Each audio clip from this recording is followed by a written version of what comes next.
درود شریف کا پڑھنا، سمجھنا، سیکھنا بہت بڑی مرتبت ہے، اور یہ وہ واحد فعل ہے، یہ وہ واحد عمل ہے جس کے لیے اللہ نے کبھی کوئی بائنڈنگ طے نہیں کی۔ یہ نہیں کہا کہ صبح کو پڑھو، یہ نہیں کہا کہ دوپہر کو پڑھو، یہ نہیں کہا کہ شام کو پڑھو، یہ نہیں کہا کہ رات کو پڑھو، یہ نہیں فرمایا کہ اونچی آواز میں پڑھو، یہ نہیں فرمایا کہ نیچی آواز میں پڑھو۔ اللہ نے مختصر ترین بات کی کہ میں اور میرے فرشتے محمد صلی اللہ علیہ وسلم پہ درود بھیجتے ہیں، اے ایمان والو تم بھی درود و سلام بھیجو۔ کوئی بائنڈنگ نہیں، دن رات پڑھو، زیادہ پڑھو، تھوڑا پڑھو، گن کے پڑھو، بغیر گنتی کے پڑھو۔ اس سے آپ کو، کیونکہ رسول اللہ صلی اللہ علیہ وسلم تک آپ کے والدین کے ناموں کے ساتھ آپ کا درود پہنچایا گیا ہے، اور میرا ایمان تو یہ ہے کہ کچھ ایسے لمحے بھی ہیں جس میں آقا خود آپ کا درود سنتے ہیں۔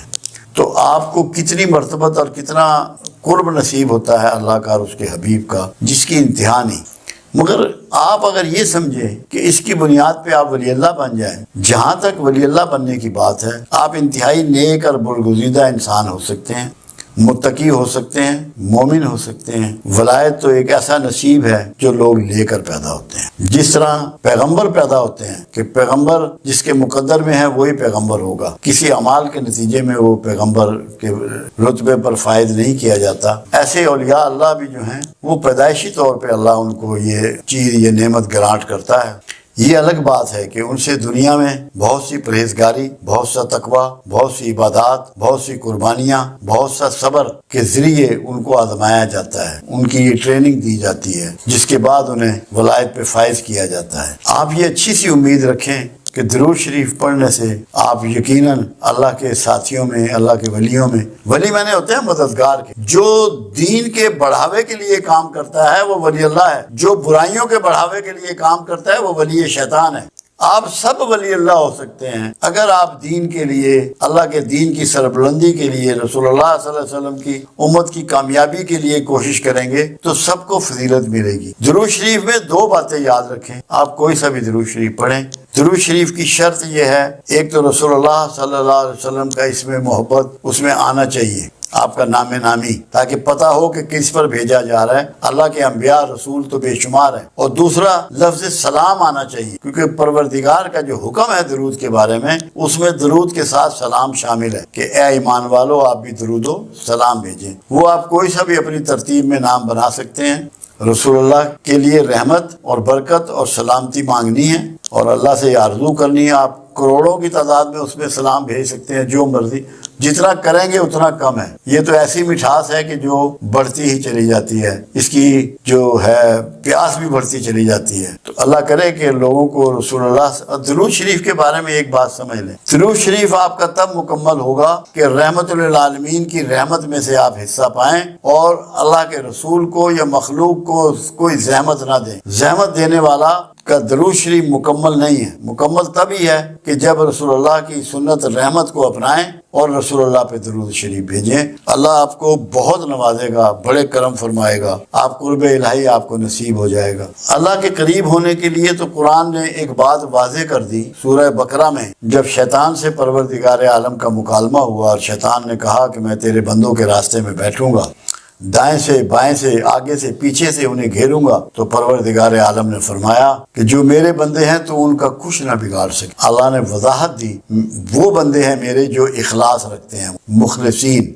اگر آپ لوگ ولایت حاصل کرنا چاہتے ہیں، ولی بننا چاہتے ہیں، تو اللہ سے اخلاص اختیار، اللہ کے مخلص بندوں میں شامل ہو جائیں، وہی آپ اس کے مقربین میں شامل ہوں گے۔ اور دوسرا، دو کام اور کریں، سیلف مانیٹرنگ شروع کر دیں، اپنا احتساب شروع، سیلف مانیٹرنگ، پھر اپنی سیلف نیگیشن، اپنی خودی کو، اپنی ذاتی خواہشوں کو چھوڑ دیں، اللہ کی خواہش پہ چلنا شروع کریں، اللہ کے لیے دینا شروع کریں، سب کام اللہ کے لیے کر دیں۔ آپ کا کوئی فعل، جاگنا، سونا، کھانا پینا، چلنا، اٹھنا بیٹھنا اللہ کی مرضی کے خلاف نہ ہو۔ ایک بات آپ کو بہت اچھی طرح سمجھ ہونی چاہیے کہ کہ معاف کرنے والا اعلیٰ ضمیر کا اور اعلیٰ ظرف کا مالک ہوتا ہے۔ کوئی معاف کرنے سے اگر کوئی اس کو غلطی سے کمزور سمجھ رہا ہے یا بزدل سمجھ رہا ہے تو یہ سمجھنے والے کی بیوقوفی ہے۔ معاف کرنے والے کا کوئی پرابلم نہیں ہے، اس کی عزت نفس میں اضافہ ہوا ہے معاف کرنے سے۔ کیوں؟ معاف کرنا اللہ کی سنت ہے، رسول اللہ صلی اللہ علیہ وسلم کی سنت ہے، اصحاب رسول اور دیگر انبیاء کرام کی سنت ہے، اولیاء اللہ کی سنت ہے۔ کوئی معاف کرنے والے کو یہ احساس نہیں ہونا چاہیے کہ لوگ مجھے بزدل سمجھیں گے۔ اگر کوئی سمجھ رہا ہے تو وہ بیوقوفوں کی جنت میں رہتا ہے۔ معافی بڑے لوگوں کا کام ہے، بڑے ظرف والوں کا کام ہے اور بڑوں ہی کی سنت ہے۔ اس وہمے میں کبھی مبتلا نہ ہو کہ آپ کی عزت نفس مجروح ہو رہی ہے کہ لوگ بزدل سمجھنا شروع ہو گئے ہیں۔ یہ شیطانی عمل ہے۔ جیسے شیطان آپ کو جب آپ اللہ کی راہ میں خرچ کرنے کے لیے نکلتے ہیں تو روکتا ہے کہ تو خرچ کرے گا تو غریب ہو جائے گا، غریبی کے ڈر سناتا ہے، ایسے ہی شیطان معاف کرنے والے کو یہ ڈر سناتا ہے کہ تو کمزور ہے، تو بزدل ہے۔ ایسا نہیں ہے۔ سب سے دلیری دنیا میں جو ہے وہ معاف کر، سب سے دلیر وہ ہے، باہمت وہ ہے جو معافی دیتا ہے، اور نصیب والے ہیں وہ لوگ جو معاف کرتے۔ اللہ کے ہاں جتنی معاف کرنے والے کی قدر و منزلت ہے دنیا میں کسی کی نہیں ہے۔ خود رسول اللہ صلی اللہ علیہ وسلم کا ایک فرمان مبارک ہے کہ جو میری مسجد میں آ کے نماز پڑھے گا میرے وصال کے بعد، میرے پردہ کر جانے کے بعد، اس کی شفاعت مجھ پر واجب آ گئی، اور جو میرے گھر یعنی کہ جہاں آپ آج موجود ہیں اور میرے ممبر کے درمیان میں نماز پڑھے گا اس کو میں داخل جنت کروں گا، اور جو شخص میری امت میں سے اس کے ساتھ زیادتی کی گئی ہو، اس کا حق تلفی کی گئی ہو، اور وہ حق تلفی کرنے والوں کو، زیادتی کرنے والوں کو معاف کر کے فساد نہیں پھیلائے گا، فساد کو روکنے کا سبب بنے گا، اسے میں بازو سے پکڑ کے جنت میں لے جاؤں۔ یہ ہے معاف کرنے والے کا رتبہ جو اللہ کے حبیب صلی اللہ علیہ وسلم نے بیان فرمایا۔ اس خیال میں کبھی کوئی نہ رہے کہ لوگ اسے بزدل سمجھیں گے، یہ شیطانی سوچ ہے۔ اللہ آپ کو اس سے اپنی پناہ میں رکھے اور معاف کرنے کی ہمت اور توفیق آپ کو عطا فرمائے۔ ہم جو لیکچر دیتے ہیں اس میں مرد و زن کی کوئی تخصیص نہیں ہوتی۔ جہاں بھی ہمارے لیکچر ہوتے ہیں بڑے لیول پہ اداروں میں، اپنے لاہور میں ذاتی ارینج کر کے یا مختلف جو لوگ ارینج رکھتے ہیں، عورتیں اور مرد سب مخصوص ہوتے ہیں، اور قرآن حکیم اور رسول اللہ صلی اللہ علیہ وسلم کا تمام پیغام، تمام احادیث، تمام سنتیں مرد و زن دونوں کے لیے ہیں۔ اللہ نے کوئی ایسی تخصیص نہیں کی کہ جو ہدایت دی جا رہی ہے وہ صرف مردوں کے لیے ہے یا صرف عورتوں کے لیے ہے۔ عورتوں کی دوزخ میں تعداد کی وجہ صرف ایک بیان کی گئی، اس کو آپ سمجھ لیں۔ رسول اللہ صلی اللہ علیہ وسلم کا گزر ایک دن قبرستان سے ہوا، ایک تازہ قبر پر آپ رک گئے اور پوچھا گیا کہ یہ کس کی قبر ہے؟ لوگوں نے بتایا یہ فلاں محلے میں رہنے والی فلاں عورت کی قبر ہے۔ فرمایا اس پہ عذاب ہو رہا ہے، جاؤ دیکھ کے آؤ، پوچھو اس کی معلومات کرو کہ اس کے اعمال کیا تھے۔ جب معلومات کی گئی تو پتہ لگا بہت زیادہ نمازی، نوافل پڑھنے والی، صدقہ و خیرات کرنے والی، نفلی روزے رکھنے والی خاتون تھی۔ آپ نے فرمایا نہیں، پوری معلومات کر کے آؤ۔ جب پوری معلومات کی گئی تو پتہ لگا کہ دوسروں کی ٹو میں ہر وقت لگی رہتی تھی۔ آپ نے فرمایا یہ ٹو میں لگنا اس کے سارے باقی اعمال کو کھا گئے۔ آپ نے ایک درخت کی ٹہنی توڑ کے وہاں اس کی قبر پہ سرانے کی طرف لگا دی اور فرمایا جب تک یہ ہری رہے گی اس پہ عذاب ٹلا رہے گا۔ اس مثال دینے کا مقصد صرف یہ ہے کہ اگر مستورات جو اس میں بہت زیادہ ملوث ہیں غیبت کرنے میں، دوسروں کی ٹو لگانے میں، یہ کپڑا کہاں سے لائی ہے، کون سی دکان سے لائی ہے، کتنے کا خریدا ہے، جوتا کہاں سے لائی ہے، اس نے جویلری کہاں سے بنائی ہے، اس کے گھر کون آ رہا ہے، پکا کیا ہے، مہمان کون آیا ہے، جب دوسروں کے بارے میں غور و فکر کریں گی، دھیان رکھیں گی، ٹو میں رہیں گی تو سارے اعمال ضائع ہوں گے۔ اس لیے آپ کو جب دوزخ دکھائی گئی تو وہاں مستورات زیادہ دکھائی گئی۔ دوسری چیز یہ تھی کہ وہ اپنے شوہروں کی آمدن جو ہے اس کو بعض اوقات اس کی اجازت کے بغیر یوز کرتی ہیں۔ یہ بھی ایک وجہ ہے مستورات کا دوزخ میں زیادہ نظر آنا۔ شوہر سے اجازت لیے بغیر اس کی پراپرٹی کا استعمال، یعنی کہ اس کی پیسوں کا یا زیورات کا یا خوراک کا، جو کچھ بھی مالی معاملات میں مطلب ہے اس میں وہ بغیر اجازت کے استعمال، وہ بھی ایک بہت بڑا مطلب ہے اس میں ریزن تھا۔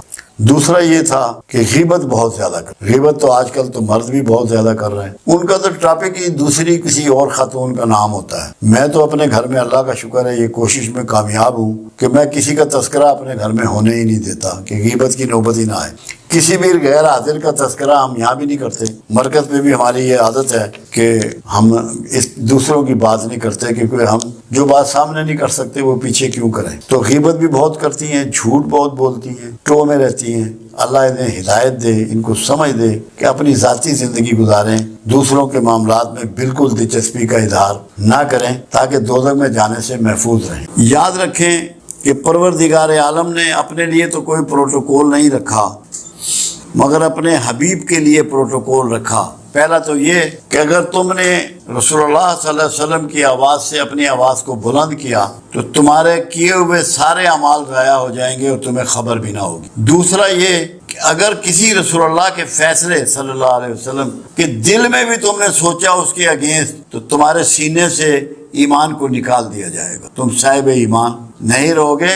صرف تمہارے دل میں اتنا گمان آئے کہ جو فیصلہ رسول اللہ نے فرما دیا اس کی مخالفت، اس کے لیے ناپسندیدگی، تو تم میں ایمان نہیں رہے گا۔ تیسری چیز، دو چیزیں ایسی ہیں جو پروردگار عالم ہمیشہ قبول فرماتا ہے، باقی کوئی چیز رد بھی کر سکتا ہے۔ ایک توبہ اور ایک رسول اللہ صلی اللہ علیہ وسلم پر درود و شریف۔ درود شریف کو اللہ ہر حال میں قبول فرماتا ہے۔ یہ وہ کلمہ ہے کہ جس کو اللہ قبول فرماتا ہے، اور جب کوئی شخص درود شریف پڑھتا ہے تو وہ بنیادی طور پہ صبغت اللہ ہو جاتا ہے۔ کیوں؟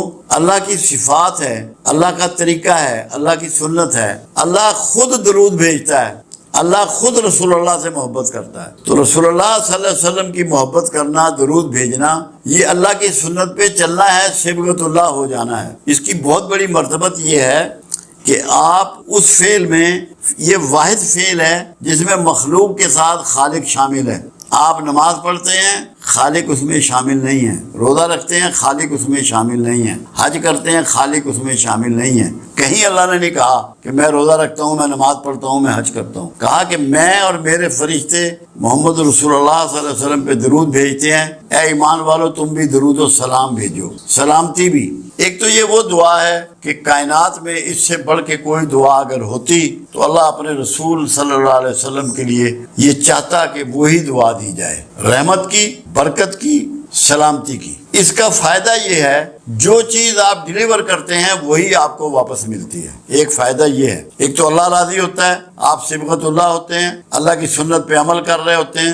آپ جب رسول اللہ صلی اللہ علیہ وسلم پہ رحمت بھیج رہے ہیں، برکت بھیج رہے ہیں، سلامتی بھیج رہے ہیں، یہ سب کچھ آپ کی طرف لوٹایا جا رہا ہے، آپ کی طرف یہ لوٹتا ہے۔ آپ کو بھی یہ چیزیں نصیب ہو رہی ہیں۔ کیوں؟ کہ جو بھی یہ گفٹ اللہ کے حبیب کی طرف روانہ کر رہا ہے، اللہ اس سے راضی ہوتا ہے اور اس کو انہی چیزوں کے ساتھ برکات اور رحمت اور سلامتی پہنچاتا ہے۔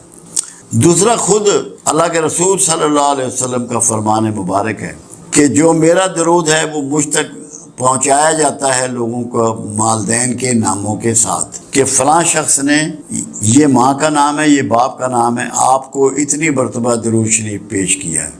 یہ سب سے بڑی بات ہے کہ آپ کا نام رسول اللہ کے دربار میں رجسٹر ہو جاتا ہے کہ اس شخص نے، اس کی یہ والدہ کا نام ہے، یہ اس کے باپ کا نام ہے، یہ درود شریف مجھے بھیجا ہے۔ آپ کے دفتر میں وہ ریکارڈ کرتے ہیں فرشتے، وہ پہنچا دیا جاتا ہے۔